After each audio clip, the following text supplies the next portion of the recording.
जी मैं हूं असद हफीज। जो मेरे पीछे जो जगह है, असल में जो पीर महल का नाम है पीर महल, इस जगह की वजह से उसका पीर महल नाम जो है वो रखा गया।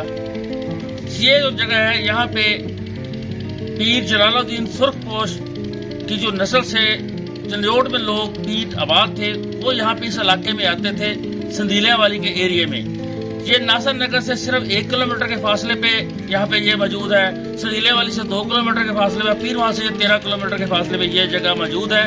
ये एक कब्रिस्तान है। कब्रिस्तान के अंदर ये एक मकान जो है, पुख्ता मकान तबीर किया गया था। इसकी हिस्ट्री ये है कि ये जो मकान है, इसकी जो ईंटें थी, ये आवी में पका कर इस ईंटों को बनाया गया, इसको पकाया गया। उसके बाद यहाँ पे इस मकान को तमीर किया गया। उस वक्त इस इलाके में जो है, ये आज से तकरीबन कुछ 200 साल पहले ये मकान तमीर हुआ। इस इलाके में यहाँ पे कोई भी ऐसा पक्का मकान मौजूद नहीं था जो कि ईंटों से तमीर किया गया। इसको आवी के अंदर पकाकर ईंटें बनाई गई, उसके बाद इसको बनाया गया। इसको लोग, इस इलाके के जो लोग कहते थे कि ये पीर दा महल।